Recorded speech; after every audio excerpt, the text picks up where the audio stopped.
네. 자, 그러면 4조, 심영하 학생 혼자 발표하시나요? 네, 그렇습니다. 네. 준비되셨어요? 네, 잠시만요. 네. 발표 듣겠습니다. 네,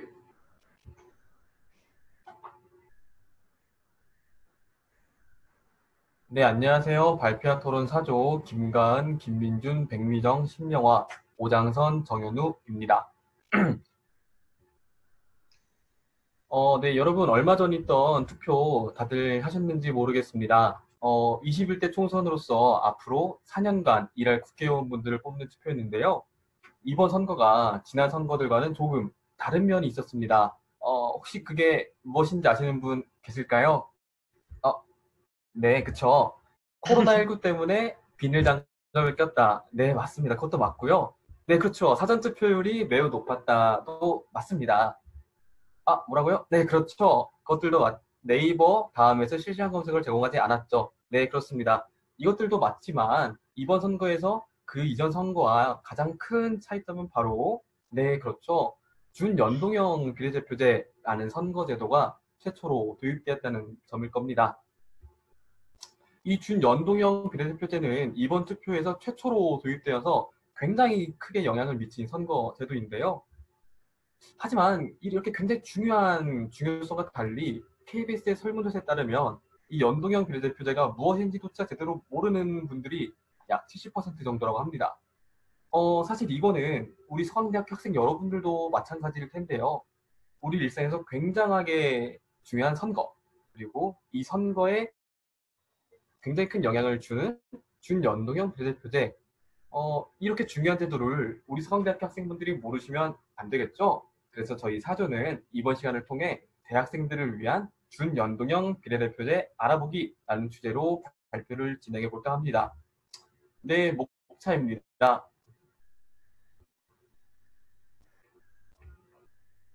이 준연동형 비례대표제의 등장은 과거 노무현 정부 시절로 거슬러 올라갑니다. 우리나라의 선진적인 정치가 등장한 이래로 항상 국회는 두 가지의 큰 고질병을 앓고 있었는데요.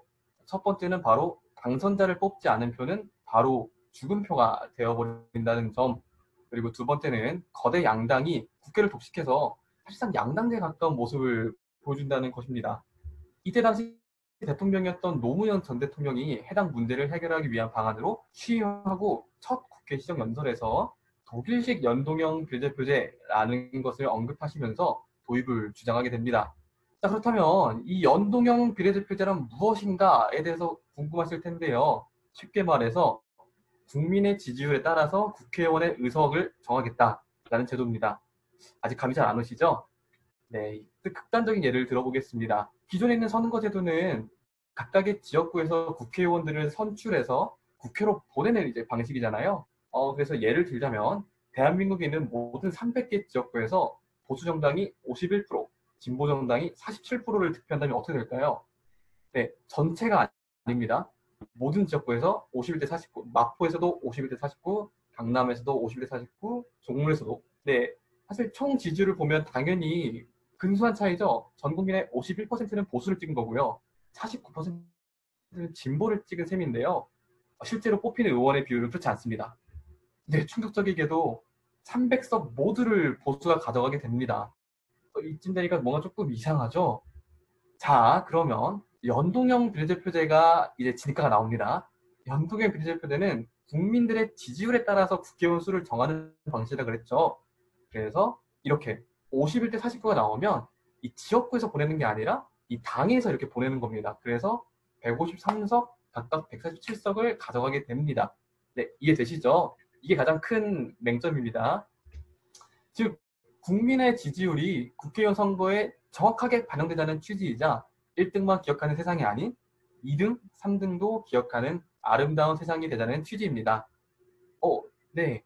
이쯤 들으면 굉장히 장점만 가득해 보이는 것 같은 이 연동형 비례대표제인데요. 과연 그럴까요? 이 정치권은 이 해당 사안을 두고 찬반이 극명하게 나뉩니다.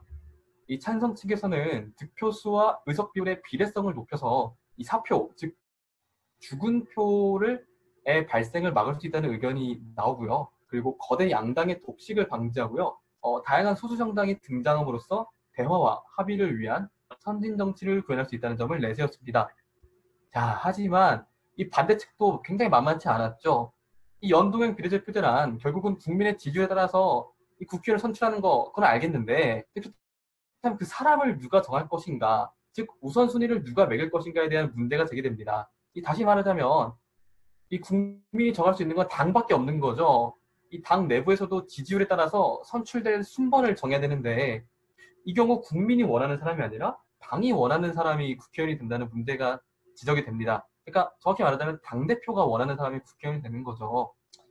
또한 다양한 군소정당, 작은 정당들이 국회에 난입해서 이게 혼란을 좀 야기할 거라는 문제도 지적이 됩니다. 그리고 마지막으로 결정적으로 이 사표 발생이, 죽음표 발생이 최소화되면요. 그 수혜는 고스란히 소수 정당이 가져갑니다. 조그마한 정당이 가져가요. 그렇게 되면 자연스럽게 거대 정당들은 피해를 입는 상황이 발생되는데요. 이 점 때문에 기존 거대 양당 중 하나였던 미래통합당이 이 해당 법안을 두고 거센 반대에 나서게 됩니다. 네, 이제 실제 자료를 통해 보시겠습니다. 이번에 우리가 선거한 건 21대고요. 이거는 전 20대 총선입니다. 20대 총선에 이 미래통합당의 전 이름이었던 새누리당이 정당 득표율을 보시면요. 36%를 기록했습니다. 근데 실제 의석수는 그보다는 훨씬 많은 122석을 기록했어요.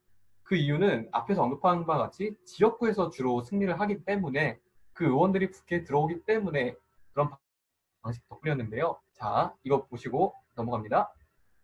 네. 이 결과를, 20대 총선의 결과를 연동형 비례대표제에 적용시키면요. 다음과 같은 결과가 나타납니다. 이 300석의 36%인 105석을 차지하게 되는 결과가 나타나요.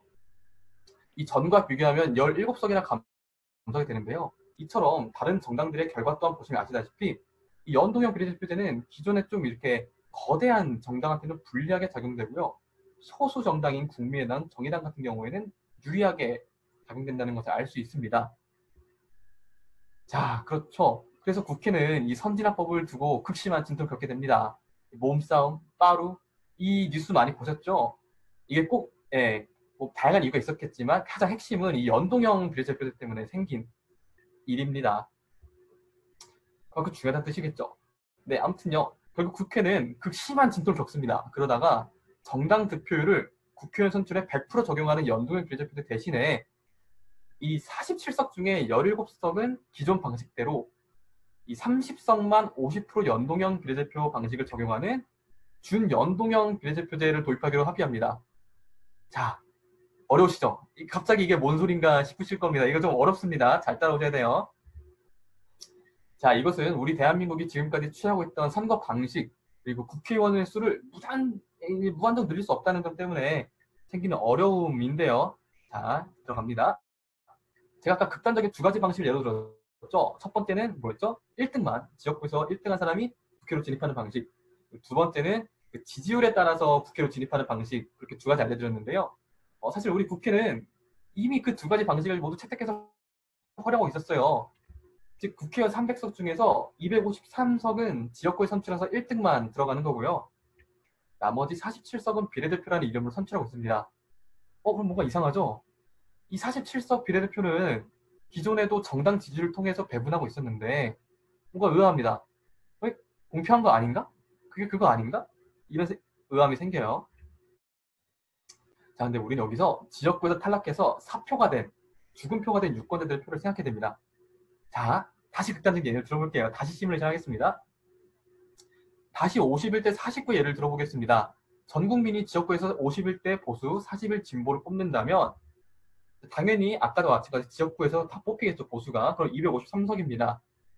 자, 그리고 나머지 47석 비례대표에 대해서 이 49%만인 23석을 진보가 가져가게 됩니다. 이게 현행 선거법이에요. 기존 선거법이었죠. 그러니까 기존 선거제도를 통해 배분을 해도 지지율은 51대 49인데 의석수는 또 277대 23인 겁니다. 비슷한 또 문제점이 생기는 거죠. 이해되시나요? 또 그렇다고 정당 지지율을 맞추기 위해서 진보 진영 국회의원들을 더 선출하게 된다면 277대 N, 그러니까 51대 49를 맞추기 위해 엄청나게 많은 또 진보 진영 국회의원을 선출하게 되는 경우가 생기죠. 이 지역구 국회의원들을 탈락시킬 수는 없잖아요. 그렇기 되기 때문에 진보 진영 비례대표 국회의원을 더 뽑아야 되는데 이러면 국회의원 수가 한 500명이 넘어가게 됩니다. 즉 지역구에서 국회의원을 선출하는 방식과 비례대표를 통해 선출하는 이 한국 정치 특성상 이 100% 유권자의 민심을 반영하기가 어렵다는 지적이 나왔습니다. 네. 그렇기 때문에 이 사실적으로 47석 중에서 30석만을 이용해서 정당 득표율 대비 지역구에서 후보를 배출하지 못한 소수 정당에게 자리를 좀 더 주자, 양보하자라는 의견이 나왔습니다. 그러니까 국가의 민심을 최대한 실제 의원 선출과 유사하게 반영해보자는 의견이 나름 나온 거죠. 우리나라 정치 속에서. 자, 다시 데이터를 보겠습니다. 정의당이 20대 총선에서 7%의 득표를 기록했는데요. 실제 의석수는 6%에 그쳤습니다. 민심을 제대로 반영 못한 결과겠죠. 그래서 30개 자리 중 몇 개라도 주자라는 개념입니다. 바로 이것이 준연동형 비례대표제입니다. 이해되시나요? 조금 어려울 수 있는데요. 네, 아무튼 이렇게 우여곡절 끝에 기존 비례대표 47석 중에 30석을 소수정당을 위해 마련한 준연동형 비례대표제가 이번 총선에 시행되었습니다.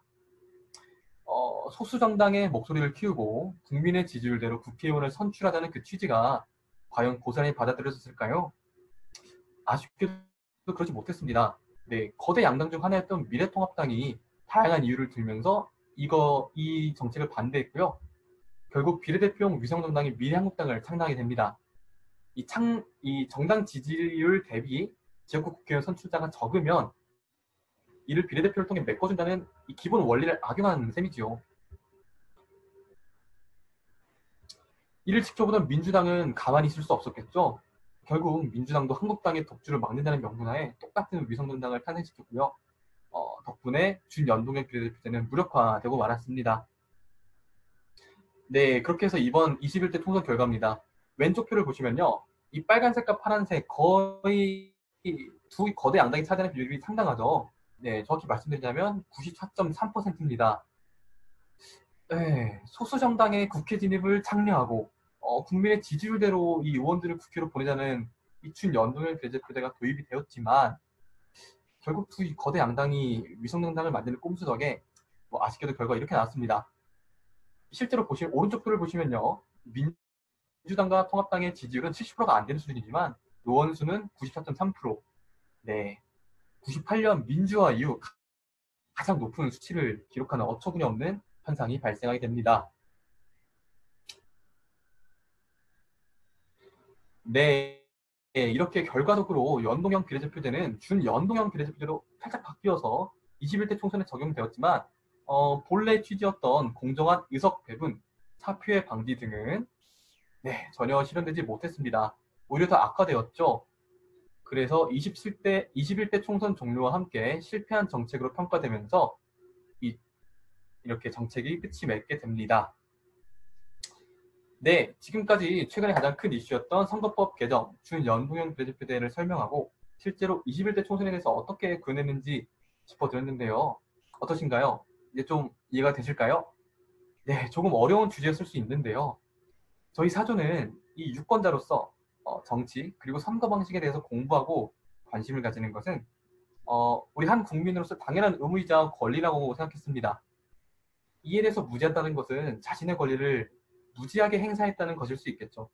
지금 조금 뜨끔하신 분도 계실 거예요. 그렇기 때문에 최소한 우리 서강대 학생 여러분들은 선거제도에 대해서 간략하게나마 아실 수 있도록 자신의 권리를 현명하게 행사할 수 있도록 이렇게 새롭게 바뀐 선거법 준연동형 비례대표제에 대해서 발표해봤습니다. 이번 발표가 서강대학교 학우 여러분들이 새롭게 바뀐 선거법에 대해서 더 자세히 알고 자신의 권리를 현명하게 행사하기 위해 한 발짝 더 나아가는 유익한 시간이 되었으면 좋겠습니다. 네, 마지막으로 질문 혹시 없으실까요? 네, 없으신 것 같으니까 이것으로 발표 마치겠습니다. 사조 발표자 심영화였습니다. 감사합니다. 네, 수고 많으셨습니다. 저 발표를 들으니까 두 가지 점에서